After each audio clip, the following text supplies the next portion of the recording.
Tonight we have Ronnie Perelis joining us, and he is the Chief Rabbi Dr. Isaac Abraham and Yelena Rachel Alkali Associate Professor of Sephardic Studies at Yeshiva University, and he's going to talk to us about his new book, Narratives from the Sephardic Atlantic.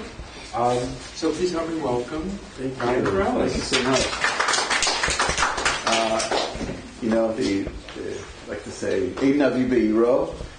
You can't be a prophet in your own town, as the adage goes, but it shows that I guess you can be. It's wonderful to be here and to be able to share this book, which really, although its earliest stages was in my dissertation, I wrote this book here. I could not have written this book anywhere else. Yeshiva University gave me the stability and the space, and my students gave me the stimulation, my colleagues gave me support, and I was able to really focus and turn this into the book that it is. And so I have a tremendous gratitude for my years here at YU and all the people that made it as positive and fruitful as it was. And it continues to be. So really thank you. And thank you to Paul. This is such a great use of the space of the library, and that the library is a vibrant and living space. It's great. And great lineup coming up. So that's really great stuff.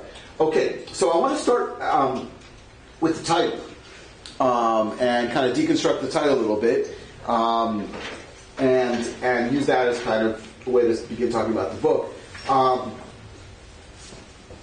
Originally, the title began with its subtitle, and the subtitle is Blood and Faith, and it originally was going to be Blood and Faith, Family and Identity in the Sephardic Atlantic.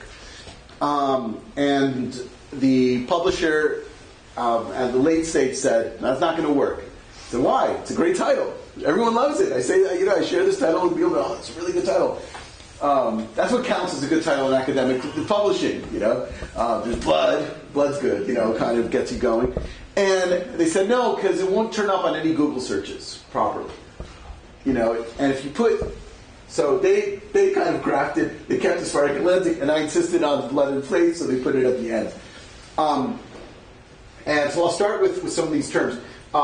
Sephardic, we know and we don't know, but basically, for our purposes in this book, I deal with Jews from the Iberian Peninsula and the colonies of the Iberian world. But I focus on Jews and conversos. So I focus on people who either remained Jewish or returned to Judaism after the expulsion, and those who were converted and stayed in Spain and went on to the colonies and in different ways maintained Judaism in secret until they were caught by the Inquisition and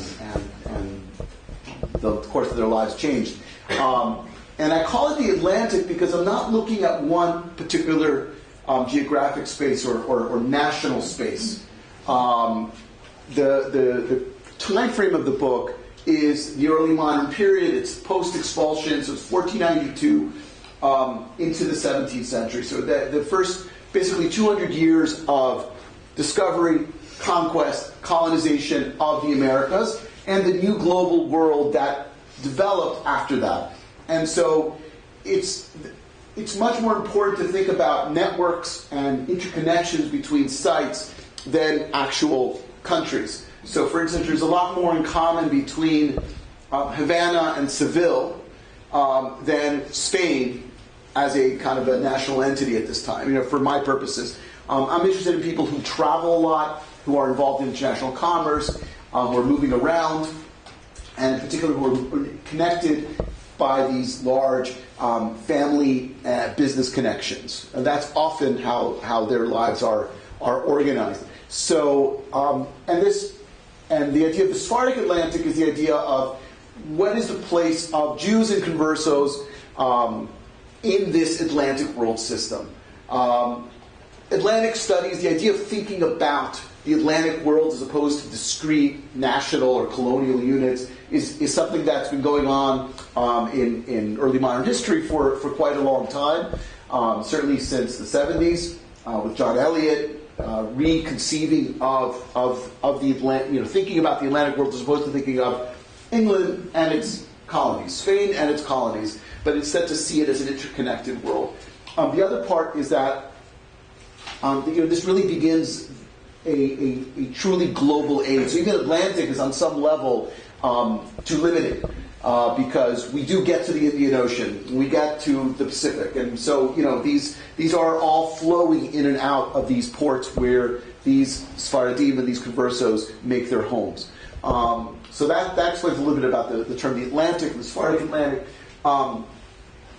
and there's great scholarships come out in the last, I'd say, 15 years about the idea of the Sephardic Atlantic. Jonathan Israel from Princeton is one of the main early historians to develop this, but many others, and some of the ideas for this book began at a conference that I was lucky enough to go to as a grad student at Hopkins, hosted by Richard Kagan, that was all about what was going on during this time period with open Jews, with conversos, with crypto Jews, and in this play of this colonial world. So that explains that. Narratives, because I focus on three autobiographical narratives that were written by people who lived in this Sephardic world, in this Sephardic Atlantic world. And we'll look at those three in just a minute. I'll show you one by one.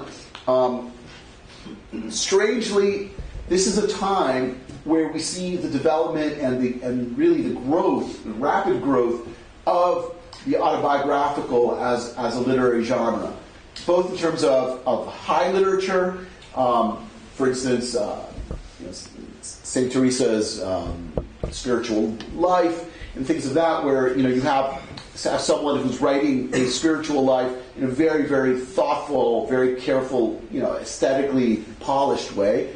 But then also tons of confessionals, spanning, going across Catholic, Protestant, doesn't matter.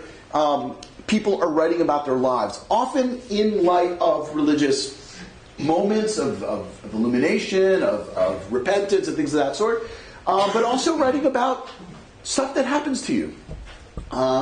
We see a kind of autobiographical turn that begins in the 16th century and really gets stronger and stronger. And the strange thing for me, as I was studying the Jews of this period, is that here you have, especially the Sephardim in places like Amsterdam, who were very acculturated to their wider world. I mean, these were people who had literary salons, reading all the great authors of Spain as they sat in the safety of Amsterdam. They would put on plays, they would have poetry readings, and yet the genre of autobiography is something they weren't interested in. We have very, very little evidence of autobiographical writing, but I found these three, and it's very exciting to see them and to gain a window into this very unique experience. One of the reasons why there's a lot, certainly, of crypto-Jewish writing is because it's dangerous. If you're living in a place that's ruled by the Inquisition, you're not going to be writing down all your heretical exploits. In general, you're not going to be doing that. So we don't have a lot of that. And the community in Amsterdam, for instance, which was a community made up primarily of people who were raised, often 3, 4, 5 generations as Catholics, there was a reticence to bring up that history in a very direct way.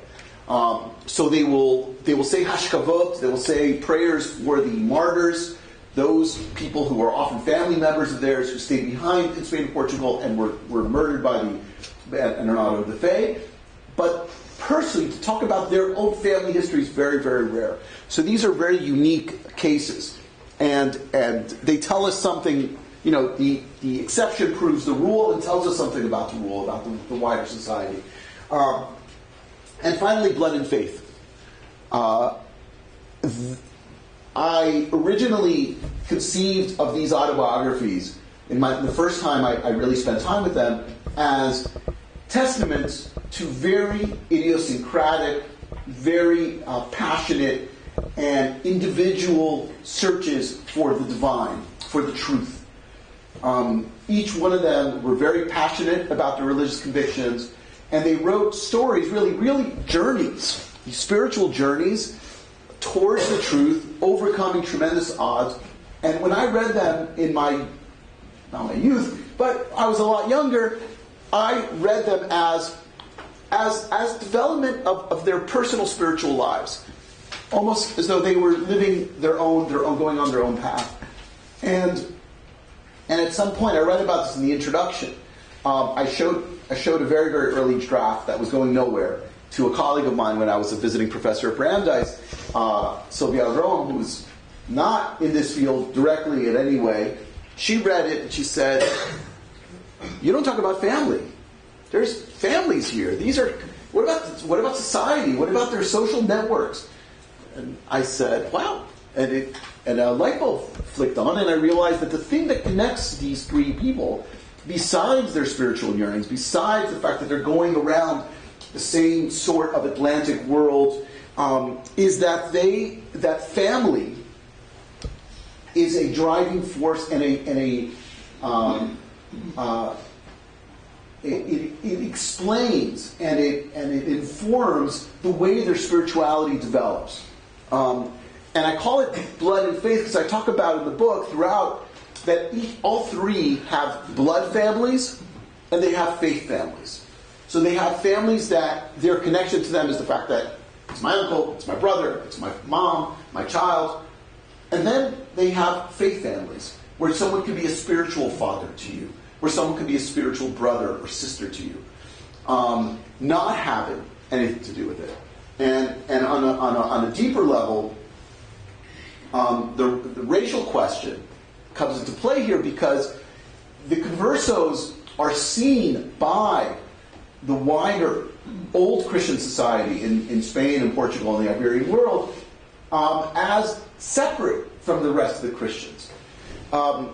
You would have to prove that you had no converso blood in you to be accepted into elite spiritual orders or into colleges. There are many aspects of life where you were restricted if you couldn't show that you were clean, you were pure. You had the pieza de sangre showing that no, I have no ancestors who were Jews or Muslims. You start to see the development of a racial kind of identity and consciousness around the conversos. Because here you have these people who've converted, who are Christians, who live life just like everyone else, and yet there's something different about them. There's something that doesn't exactly click, and there's this anxiety by the wider community about these individuals, and that is absorbed by the conversos to the point where they create their own social class. And again, this is 1, 2, 3, 4, sometimes 5, 6 generations after the expulsion, when there are no open Jews left. In many places, conversos constitute their own social class. And often, this is a class which is kept up through family businesses which intermarry with each other. And so you have these socioeconomic networks which reinforce a ethnic, tribal family notion of a clan, of a larger tribe, and the sense that you could trust or you could connect with another fellow converso, regardless of religious activity, right? And that's one of the things that I found in many of these families. You have people who are completely different, pious Catholics and fiery crypto Jews in the same family, doing business together, living together until things get rocky. But that's family. So let's look at some of the cases. How many are we doing with time? 10 minutes. Okay, and we're going to have time for questions. That's really good. I'm going to go to here. Beep, beep, beep. Okay.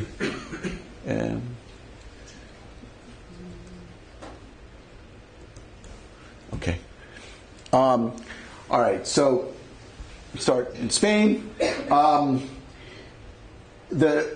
My book really is a post-1492 book, but obviously you can't understand post-1492 without understanding before. Not only the rich history, but also the tangled world that gives birth to the conversos, and that creates a situation where they are set up as different and yet part of the wider Christian context.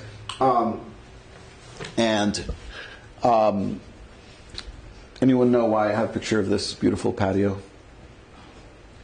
No cheating, Gila. No, you can say why. I'm not sure. I mean, I'm guessing it's because there's a story about that was given by the Jews to the Alhambra prince. Yeah, there are a lot of myths about this beautiful patio. There's one being that it was the home of Shmuel Nagid, the great 10th century everything, poet, statesman, general, and rabbi, and so yeah, that is, and it's from here in the Alhambra, after conquering the last vestige of Islamic Spain, right here in Granada, that Ferdinand and Isabel take over the Alhambra on January 2nd of 1492, and it's, why is that doing that? I don't want that. Sorry. And it is from this beautiful palace that they sign into effect the Edict of Expulsion. But it's also here where they contract with a Genoese navigator who, with a lot of ambition, called Christopher Columbus. And I'm happy to see some of my students from my Friday morning class on New World Encounters, because they're all smiling because we've talked about that in detail. So that sets in motion a whole group of people who decide to leave, decide to stay Jewish, and see what happens in exile. And they go to the Mediterranean, they go to North Africa, they go to Italy, the largest group going to the Ottoman Empire, and that's why the Jews of the Ottoman Empire maintain Spanish as their internal language, and that's really kind of the heart of the Sephardic diaspora. That was the majority who went off the Iberian Peninsula to stay Jewish. The majority who wanted to stay Jewish and stayed on the Iberian Peninsula went across the mountains to Portugal. This was the largest block.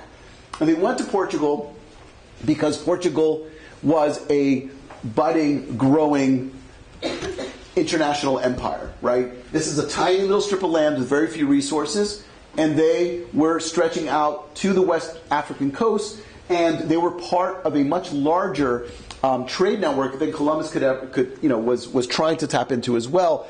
And they welcomed Jews in to be the financiers and the commercial agents doing all of the dangerous work of international trade.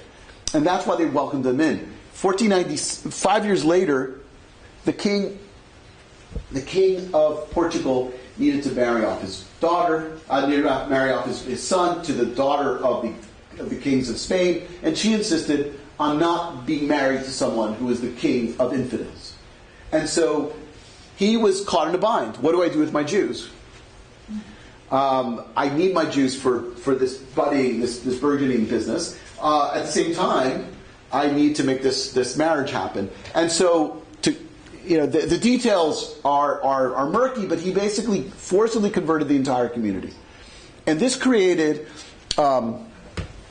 forcibly converted the entire community en masse, but said there will be no imposition here for 40 years.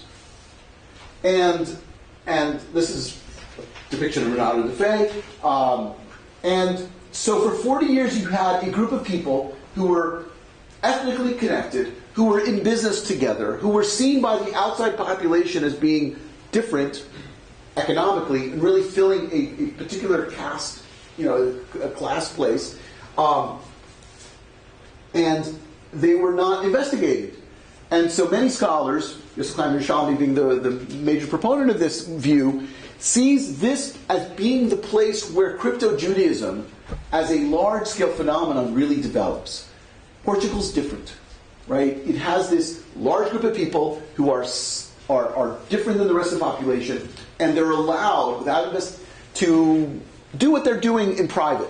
as long as nothing in public happens. And that lasts for about a generation, 40 years. And it's after that that the Inquisition in Portugal goes viciously after the conversos. More viciously than Spain. So much so that these conversos, who already have businesses, are very involved and integrated into the international trade in Portugal, start to move. They go back to Spain. They go to Seville, which is the main port to the Americas. They go to Madrid, because there's important commercial connections there. They also go to, you go back here, they also go up here to Belgium, which was part of the Spanish Empire, but didn't have an Inquisition. So they couldn't be Jews there, but they wouldn't be harassed either. And guess what's in Antwerp? A very important port. The port that's going to get you into Central Europe. And so you see conversos moving there.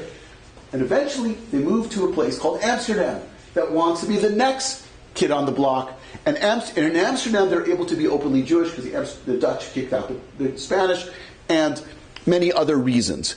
So this is the complex kind of geopolitical reality. You have conversos living here. Excellent. Conversos living here. And the people I'm interested in, for the most part, are involved in some aspect of international trade, which means they're not only going to be living here, they're going to be living in Havana, in Mexico City, in Lima, in Cartagena de Indias, in Brazil, in Goa, or Portuguese India, in Macau. And they're going to have relatives in Italy who will maybe be openly Jewish, or maybe be a Portuguese converso living in Italy, and just happy to not have an Inquisition breathing down his throat, but not interested in Judaism. Or they may be, again, a Portuguese converso living in Antwerp, not interested in Judaism.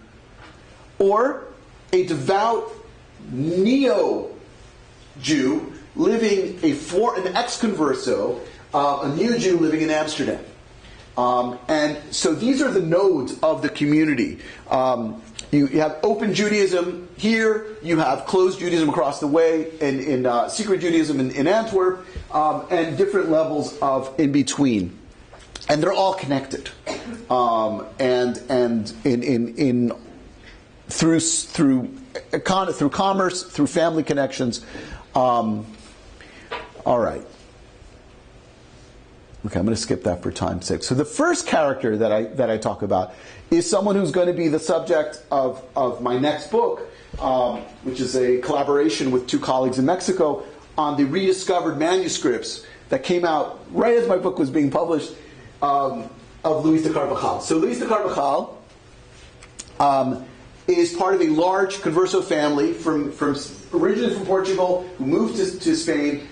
He has an uncle, also called Luis de Carvajal, who gains the governorship of a large territory in Mexico and brings along with him about 50 to 100 members of his family to help settle the territory. Luis de Carvajal, the uncle, El Viejo, as he's known, is a devout Catholic.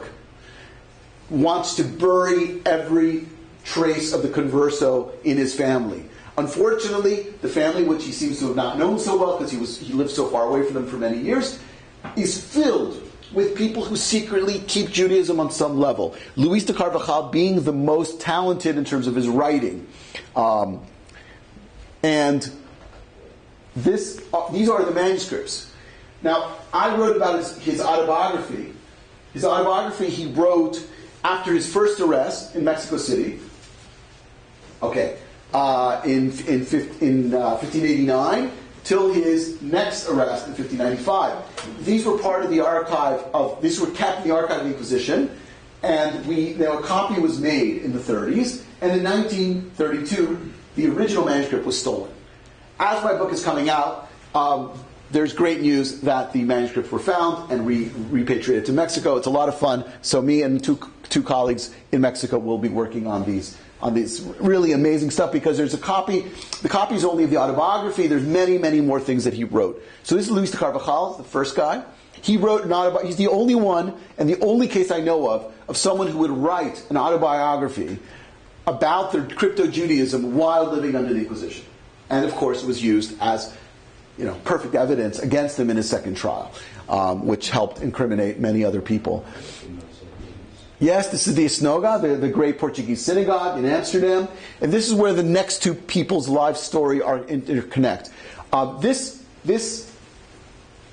individual, I'm constantly fascinated by Manuel Cardoso Macedo. He is an old Christian. He is not part of the wider Converso world. He comes from the Azores. His father was a merchant. He first becomes a Protestant, gets thrown in prison for being a Protestant, and then discovers Judaism in prison from a converso who was accused of Judaizing. After being released from prison, he connects to the family of that converso, learns about Judaism, decides to commit to Judaism, and escapes Lisbon, and eventually makes his way to Amsterdam, where he lives the rest of his life. And for the book, I used his two trials in front of the Lisbon Inquisition, which was great to have, because it's often very different than what he writes about in his manuscript, in his autobiography. This is a copy of the original, which we don't have, but this was a copy for about the 18th century. And lastly, this is another depiction of the beautiful Portuguese synagogue of Amsterdam. Lastly, we go back to the Americas to a story which is bizarre and riveting, which is the story of Antonio de Montesinos, who was a Portuguese, time's up, so I'm going to just take 1 minute. Portuguese converso, Latin time, Portuguese converso, who was doing business in South America, has a very strange experience, gets arrested, and in prison he has an epiphany about this strange experience he had on the mountain with these Indians, and he says, those Indians were Jews. Something tells me they're Jews. I know they're Jews, and if God gets me out of this prison, I'm going to find them. And he does, and he encounters them, and he reveals himself to them. He says, listen, I'm a Jew. And they say, oh, really? You're a Jew? We don't prove it. Anyways, they go on. He finds the tribe of Reuben in the Andes, the lost tribe of Reuben. He leaves South America, goes to Amsterdam, and tells his story to the Jews of Amsterdam. Receives no reward for this, doesn't want any money, doesn't want anything, he just wants everyone to know, this is a message I got from the tribe of Reuben, and the Messiah is coming, and they're going to be a part of it. They're going to be the warriors who will overthrow the Spanish in South America and start the redemption. Quite a crazy story. And Menashe ben Israel, here portrayed by Rembrandt, wrote a book called Esperanza de Israel, also in Hebrew and in Latin and translated to English and other languages as Mikveh Israel, all about using Montesinos' testimony with an analysis of that testimony, engaging all of the geographic literature of the time. This is just one example of that sort of literature. The fascination of the Europeans with who are these people in the Americas? Where do they come from? Why do we know about them? And so we have many, many books. It's just one of them. The origin of the Indians. Who are they? Where are they from? All the different theories. Are they Phoenicians? Are they the survivors of the lost city of Atlantis? Are they lost tribes? Right. So that's one of the theories, and Montesinos plays with that theory to a great extent. So and with his story, I'll just end with this one idea. In his story, the family, the centrality of family for Montesinos has to do with the fact that he realized that these people, who, when he first has this experience, he sees as, at best, pitiful, right? These poor Indians that are going through this hard time, and by the end of the story, he realizes, no, they're my brothers, and that they're agents of the Messiah. So there's this amazing transformation of, in terms of race, in terms of identity, in terms of family. So that there's this brotherhood that develops. Obviously, I can talk a lot more, but I want questions though, and have time for the audience. So at this point, our very own Shulamis Hess, Public Services Librarian, will interview Professor Perelis. The publisher asked me if I wanted an image, and I was being very boring. I said, yeah, maybe maybe a manuscript with a map or something. And a dear friend of mine and someone who I've learned so much from, my friend Claude Shutinsky from Bar Ilan University, was visiting with me. And I asked him, I said, "You have any ideas?" And he said, "I'm friends with this guy in Israel. And his father, he passed away a few years ago. His name was Eduardo Cohen, who was a Mexican Jewish artist. And he has some really interesting stuff. He was thinking some sort of kind of hybrid Aztec Jewish art that this guy did." I went online. I looked for some images. I contacted his widow, Esther Chabot, who's a wonderful, generous, and fascinating woman, and she was very happy. She said, I just asked two things: send me a copy of the book, and just acknowledge Eduardo and the acknowledgments, and so this comes from some of his biblical themed book. He has a lot of biblical themed art, and I loved it because in terms of connection to the book, there's like a father figure up here. There's like, it seems, twins being born. I don't really know what's going on. It feels like it's a dream of some sort. And the chicken reminds me of Chagall a little bit, and the spirit, kind of the soul rising out.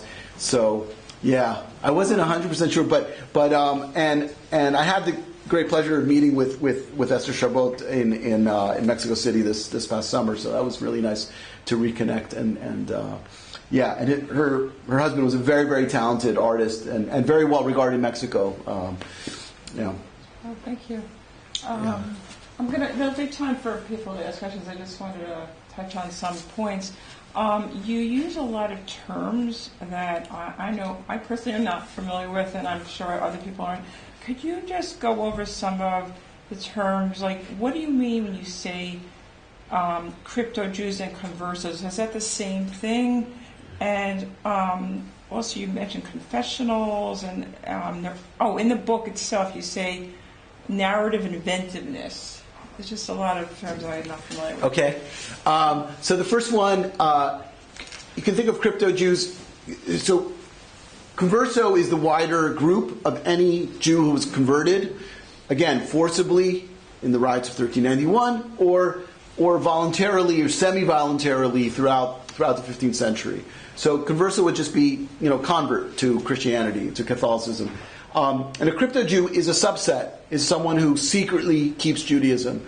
The overwhelming amount of cases of that are people who are of converso origin.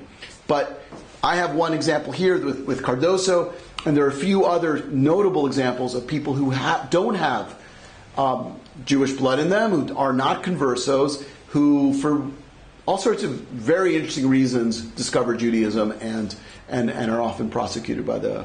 in fact, Cardoso's Hebrew name is Abraham Pellegrino Ger.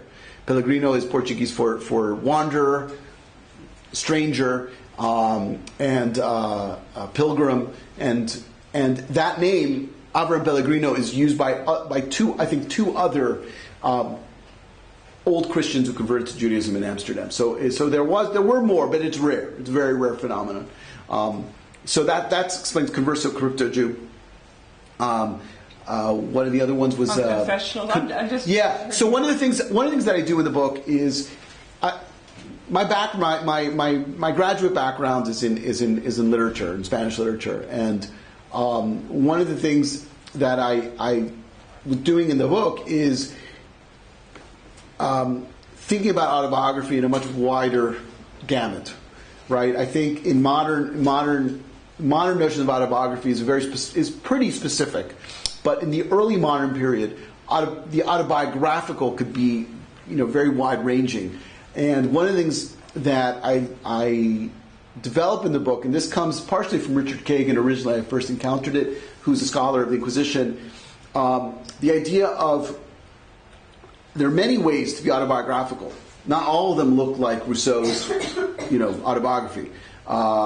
You could be autobiographical in the moment when you are, for instance, before the Inquisitors, and they say to you, where were you born? Who were your parents? What did they do? When was the first time you heard of Judaism? What is it?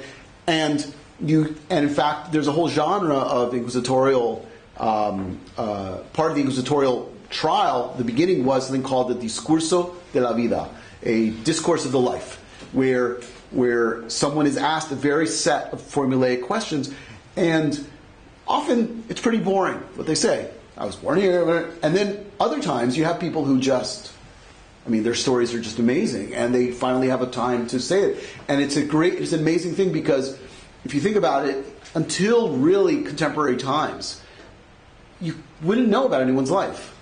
A Miller from, the famous book by Carlo Ginzburg, The Cheese and the Worms, when would you have known in the 16th, 17th century? It's a great title. Yeah, that's a good title, right? That's a good title. When, from the 17th century, would you have known about the spiritual, psychological, and philosophical ideas of a miller from a tiny little town in northern Italy, except for the Inquisition? Because it gave this guy, who no one would have known about, all this opportunity to talk about his life and his ideas and speak. So another form of autobiography, which you wouldn't think of, is confessional. Catholics have to confess. Go in, they talk about their lives. So it creates a way of thinking autobiographically and producing autobiography, which isn't necessarily in the more kind of in the classical or more formal way. And that's one of the exciting things about Inquisition documents, is it gives us access to people who you never would have heard from.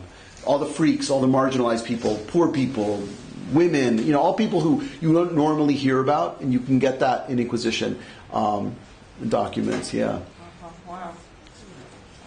Narrative inventiveness. You don't have to cover it. Yeah. Well, one of the things that's going on is that there's, again, the people writing these texts are not thinking that they're writing an autobiography, right? That's going to be read by. They're doing what they're doing for all sorts of reasons, but within what they're doing, I think there's a lot of creativity and a lot of rhetorical care. So these are diaries, really? It depends. It depends. In the case of Montesinos, who discovers or he encounters the Reubenites in the Andes, that's more of a travel report that you would see in other colonial contexts, people giving an account of something that happened to them, often for legal reasons. I have to explain why I left with 3 barrels of brandy and I came back with 2, right? What happened to the 2? Well, I got attacked by pirates, that sort of thing, right? So you have to kind of, it's a relación, it's called a relación. A relación means like report, and it's a very classic thing within the colonial Iberian context. So he really described, but within that very dry genre, you can have moments where people really open up and they talk about their lives and talk about their problems, and so that's kind of what I'm doing a lot. Although someone like Carvajal was very, very aware of the poetry and the rhetoric that he was using. He was really crafting something very careful. So they're different. I just have one more question, and then I really want to hear other people's questions. What rituals? I don't know if you could give a sweeping answer to this, but what kinds of rituals did these secret Jews, crypto Jews, keep, and how did they hide the Jewishness from their own nuclear family, or did they? Right. Did they teach their kids secretly, like, we're supposed to light candles? And what did they do? Yeah. So to answer, I'll say that there are general trends, and then there's very specifics. One of the general trends that you see is, a lot of the practices would be very domestic and private practices. So food or avoidance of foods, fasting, prayers, and things like that. Luis de Carvajal in particular talks about being introduced to Judaism, but separate from everyone else. His mother and a few relatives took him aside and told him about Judaism. You see from the trials, people talk about when you're home alone, you do all sorts of things. Prayer, for instance, is very interesting because often people don't have the traditional prayers. They create prayers, or they'll take Catholic prayers and throw out the Christological parts and stay to the Old Testament quotes, right? So you'll quote, a prayer will have the Psalms, and you'll just won't say the, Gloria Patri and whatever. And that was very common. But food was a big one. And so, and also it looked different for different people. But Montesinos, for instance, talks about being in prison, and he said that every morning he would wake up and say his morning prayers. And he has a version of the Shiloh Asanis, right? So but his is very... Can you define that for people who don't know? Yeah, he gets up in the morning, and part of the morning, traditional morning prayers is all these things where we're thankful for not being. Thankful for not being a slave, thankful for not being a woman if you're a man, thankful for not being a Gentile.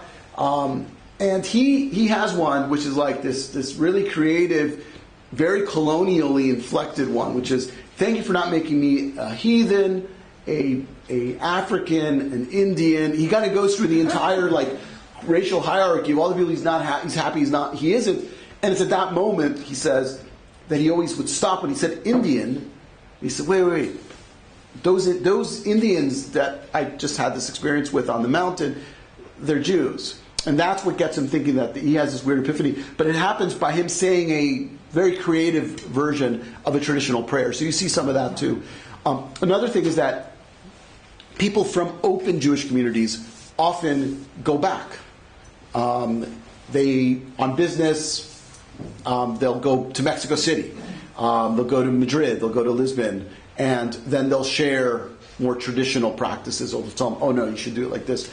And often the locals will say, we don't do it like that here. It's not minhag makom. It's not our custom here. So you'll see interesting, and they'll say, yeah, but that's how we do it back in Ferrara. You should do it that way. So there are a lot of networks, again, and that's evidence of the fact that these aren't isolated people. These are part they're still part of a wider global Jewish community. That doesn't last forever. By the 18th century, that's really attenuated. But certainly in the 16th, 17th century, you still see a lot of cycling back between them all. We need more time. Well, I'm not going. I'm not planning on leaving YU. I'm here. May I ask a question? Could you define the auto da fe? I always thought it was an occasion where people were murdered, but in the book, some people were forgiven and set free at the auto da fe. So. It's really misunderstood. It means an act or a performance of faith. Auto is also the term that was used in medieval times for plays.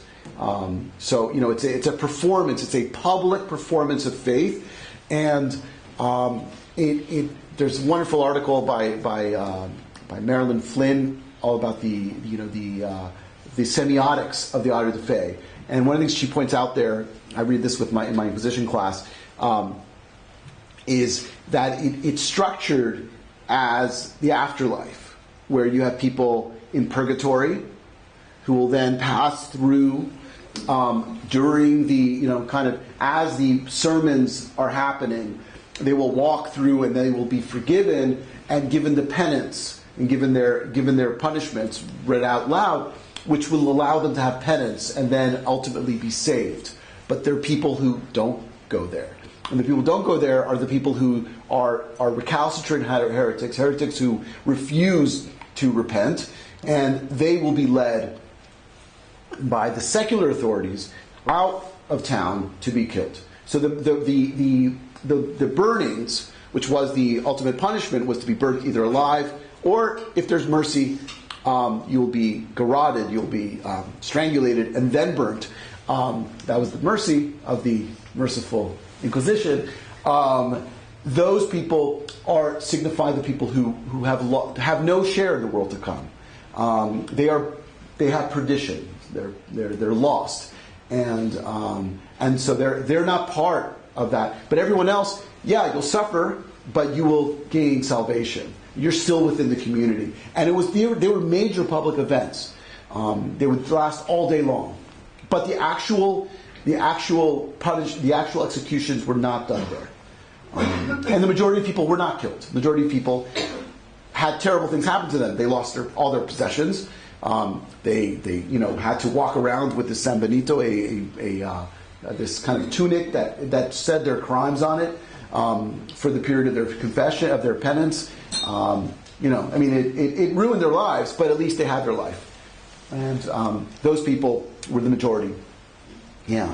So that's an out of the fey. So the Mel Brooks movie, the History of the World Part 2, gets a lot of things wrong about how it all works, but it's still an interesting thing to watch. I have a question. Thank you very much for this presentation. I learned a lot. Oh, thank you. I have to think it over by now.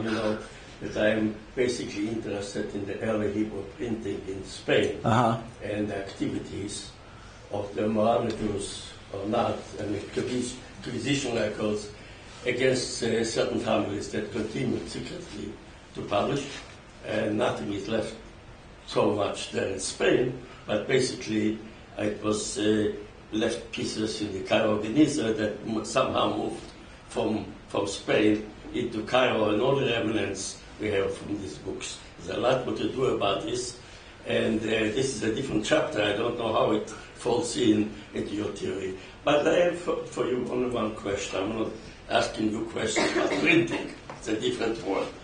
You mentioned the two words, the Ottoman Empire. When we learn here in school in Rebel, all the books and the writings of the post-expulsion from Spain, we find a lot of material of these Morano Jews that are trying to integrate in the communities in the Ottoman Empire. Yes. Two things. First of all, services. They come in and they don't want to follow the same order of prayer that the community has already, and they tell them to go in the back of the synagogue or so on, something like that, which is going on all along to accept them. And the question is, did they create their own communities on the basis that the community itself, the local community, didn't want to accept them as Jews?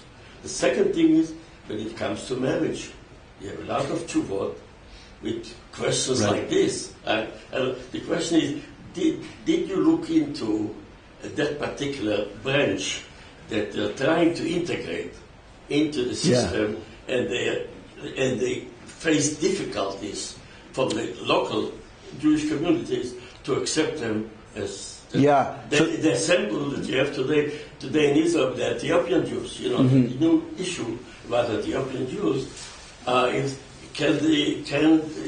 do we consider them as Jews because they lived under Christian influence, and the question is to what extent. So if you need Okean wine, if there is Ethiopian workers in that particular factory, the wine will not accept the label of the OU or the OK or whatever it is, or when they sell food and so on. Right. Are they seen as Jews or not? So right. It's now boiling this, but the issue is very similar to what these Morano Jews went to there. So the question is, how does it fall into all this? It's one of. I mean, you're asking a very, very important question. And Ottoman Empire is not my research focus. I'll say something about it, but one of the amazing things is certainly with the Amsterdam community, because of the endogamy, because people married among themselves to such an extent. Generally speaking, we have no evidence. There's no conversion ceremonies upon arrival. There's Brit Milah, which is a very big deal. Many men who show up in their 40s are not interested in Brit Milah, and there's all sorts of push. Professor Yosef Kaplan, his recent work is on Brit Milah and resistance to Brit Milah among returning conversos in Amsterdam. But what's amazing is how easily accepted the overwhelming majority were. And I think that has to do with a sense of family, a sense of nationhood. They refer to themselves as the Nasal, the nation. Are you part of the nation or you're not part of the nation? And they knew who people were. To give an example, Professor Miriam Bodian wrote her first book on the social history of the Jews in Amsterdam. But her first important essay was on the dotar, the bride, the dowry society for poor brides. And this was set up originally. This was it starts in Italy, but you see it in Amsterdam also. And the rules of the dotar were that this is for people of the nation, not meaning Jewish nation, meaning the Hebrews of the Portuguese nation. Meaning, a nice Ashkenazi girl down the street in Amsterdam is not able to partake of the dotar. She can't get this charity. But a converso girl living in Seville as a Catholic who might have been educated in a convent, if she's willing to leave Seville, go to Amsterdam or England or someplace where she can be openly Jewish and live like a Jew, she could receive the money. Now, it didn't happen very often, but it was a thing. And often you have people in Amsterdam saying things, in the minutes of that society, saying, I have a niece, she's willing to come, and I want to include her in the list. So that is, and they don't require her to convert, unless, I guess, there's a problem. So there's a sense of the ethnic solidarity, which is, again, something you don't feel, obviously, with the Ethiopians in Israel. Most Jews, the majority of non-Ethiopian Jews in Israel do not see the Ethiopians as their family, their clan, right? They see them as maybe they see them as Jews, but they don't see them that close. So I think, if it would continue for many more centuries, who knows what would happen. In the Ottoman Empire, it's talked about less, but it's certainly a phenomenon. So much, right? There was a lot of anxiety among the Jews in the Ottoman Empire who were returning about their Marano past, about this deep guilt about living as Catholics for all those years, and so we see it play out. I mean, Gershom Scholem has shown all these ways that Shaktaut, the Sabbatian heresy, heretical messianic movement has a lot of input from former conversos. So there are all sorts of ways. I don't know the halakhic literature in the Ottoman Empire well, so I can't say, but my impression is that it's surprisingly smooth, the transition. That said, you have a very large effort to educate these people. And so there's a lot of books in vernacular, not in Hebrew, to educate, pinpointing these returnees. And they're seen as returnees. They're seen as people who are returning. They're not seen as Gentiles. The real problem is more in places like Italy, where you have people who sit on the fence. They show up and they're not sure. They're not sure if they want to be part or not. And then the communities sometimes make a hard line, sometimes don't. But Amsterdam had that too. And that's why they made all these takanot. If you don't, you have till Rosh Hashanah to have Brit Milah. If not, you're out. So they use that as a way to, kind of. Sometimes they have influence, like the port in Saloniki was closed on Shabbat. Yeah. They didn't go. It's not Rabbanim. This is all the workers. Yeah, who's going to work? Yeah. Shabbat, the port didn't go to work. It was closed totally. Yep. Thank you. Thank you. Hi. Do we know anything about women? Women. Yeah. On Luis de Carvajal, I have 2 chapters, and I don't want to get it wrong how he called it. I read the introduction. I didn't get to that. So my first chapter is called Hermanos en el Señor, Brothers in the Lord, which is about him and his male relationships, his actual brothers, his uncle, but also his spiritual brothers and fathers that become very important people who are not members of the tribe but become part of the spiritual family. And then I have a chapter called A Prophetic Matrix, which is all about his very, very important relationship with his mother and his sisters. And one of the things that there's a scholar in Israel, Renee Levine Melamed, whose first book is called Heretics, or Daughters of Israel. And her book is all about the centrality of converso women after the expulsion, right? You don't have synagogues, you don't have, right? All the places where men would have a central role religiously are shut down. So if you want to maintain Judaism secretly, how are you going to do it? You're going to do it at home. So guess what? Women start to become very important. Kashrut, washing things, things like that.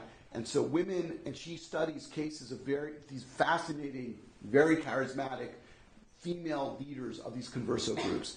And Carvajal is a little bit, kind of goes against the grain there, because he, in his autobiography, presents himself as the leader of this community. But when you read the inquisitorial documents, and you hear his sisters talk about themselves, and you see his mother talk about herself, it's often they have a much more central role. But even in his autobiography, his mother he couches his mother in kind of prophetic terms, that she has kind of these visions, and she's a saint, she's powerful, and his sisters are he writes these letters to his sisters while he's in prison, commending them like biblical heroines, like Yael and Sarah. And do women have narratives? Do they write? Do they write? So they write in the way that you write when you show up in front of the inquisitors. You have to tell your life story. So there's a great book edited by Richard Kagan and Abigail Dyer, which I use in my Inquisition class, which is called Inquisitorial Inquiries, and it's a series of these discursos, these kind of confessionals at the beginning of a biographical confessional at the beginning of trials, and there you get some great women examples. Again, women on their own writing, we don't have very much. It's one of those very frustrating lacunae. We don't even have it in Amsterdam when they come back. We have a few women who are patrons of arts and things of that nature. What? Donna Gracia, and in Amsterdam you have their own versions of it, people who they sponsor these literary salons and things like that, but we don't have too many. In the Inquisition, you'll have more. It's interesting, one of the women in the Carvajal family are very active, but again, writing about their lives, we don't have very much of. It's one of these. But in the Inquisition, you find people show up, and there's some very interesting female stories being told. So that's one of the ways to do it. Yeah. From the point of view of archives. Yeah. Most of these things found in Spain and Mexico, and so the Mexican. And how much stuff do they have, and how much has it been researched? It's been very researched, and it keeps on being more researched. A lot has been digitized. Most of the Portuguese archive, which is very good, has been digitized. So that's how I read the Cardoso account. I had a friend who located it for me, and I got a PDF of it, and it's incredible. The Mexican archive is kind of a mess, but it has a lot. It hasn't been. I know a lot of the archives were destroyed when the Inquisition was taken down. Under when Napoleon invades Spain, he closed the Inquisition, and people went crazy, and they often ransacked the archives because they didn't want their records being pulled up. So in a lot of the archives in Spain, with the exception of one or two, are not in good shape. And so it's a little bit, and then but the Portuguese are very good. The Mexican one's good, and then in Italy we have a lot, and that the Italian one I think is the one that's been studied the least. Yeah. Let me just speak about this. Yeah. We have in Washington Heights a Hispanic museum. There is such a thing. It's amazing. They have one biblical manuscript that they cannot tell you where it came from. Manuscript, a big one, with illuminations and so on, which is someplace here in one of the streets here. 155th and Broadway, Hispanic Society. It's been closed, but every year I take my students there. It's a wonderful. They're being renovated. Finally, it's being renovated. It hasn't been renovated, I think, since it was open. So it's good. They'll have air conditioning. That's good. Did you find anything? Yeah. Well, yeah. It's an amazing place. Yeah, and they still have a card catalog. I don't know if they'll keep the card catalog. Gila, hi. I have a question about what you were saying on women's roles and stuff. What happened to the mikvah? Did women just stop going We have cases of women going in surreptitious ways. Going into So you see it continuing. And then people get creative, So you don't have a Hebrew calendar, so when is Yom Kippur? September 10th, right? I mean, you kind of have to come up with something, right? So the same thing would happen with mikvah. You'll have people who will, maybe when they go to the bathhouse, that's the mikvah, right? So and that's enough, and they'll wait between things, it's. And again, to be a crypto Jew almost never means you're keeping Judaism in any way that you would recognize it outside of an inquisitorial context, right? You're keeping parts, or sometimes it's just, I believe that I will be saved through the Torah and not through Jesus. Like, it's a belief. And in other cases, you have people who have a very developed Judaism. It just doesn't look like your Judaism.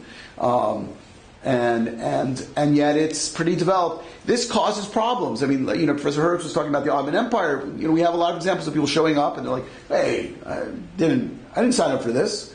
We're talking about muksa. I never heard of muksa.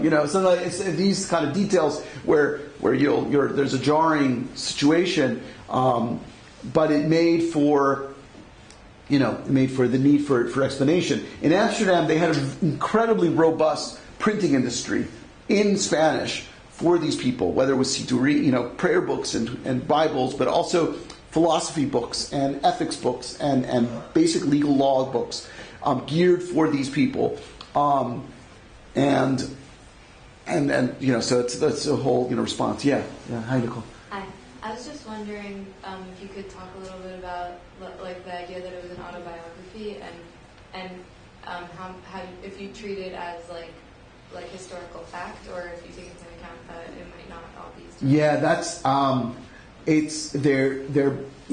they're completely they're slippery. They're slippery. I read them as they're presenting their life story. I'm interested in how they present their life story, and when I can read it against the grain and look at what the archive says about the same event and see what they write, that's amazing, right? For instance, there's a great scene in Carvajal where he, I'll do Cardozo because I've been talking a lot about Carvajal. Cardozo writes that when he was in the Inquisition in Lisbon, he gave it to them. He said, "I'm a Protestant, and if you don't prove to me the truth of Catholicism rationally, I'm not going to listen to you. You better prove it." And he described himself as being a really a hot-tempered teenager, and he was really insolent and really in the trial. He's really passive. He doesn't do that. Maybe they didn't want to write it down. Maybe they were insulted and they didn't want to write it down. But generally speaking, they're pretty good about writing things down. So that to me is a great example of him. He's constructing his life story. Maybe it's his memory. Maybe whatever it is. Now then again, even the inquisitorial, the inquisitors are writing down what people are saying. There's also problems with that. It's not everything they're saying. I mean, sometimes it's over sharing. During torture sessions they will describe the street sometimes, right? So it's pretty extreme. But there's no text is transparent. No text tells you what it is. That's one of the big differences. These texts were all known before. People have written about them. But the earlier scholars were really interested in them as kind of verifying something. So like, it tells us there were, the Carvajal family did X, Y, and Z because Luis de Carvajal talked about it. No, that's not true.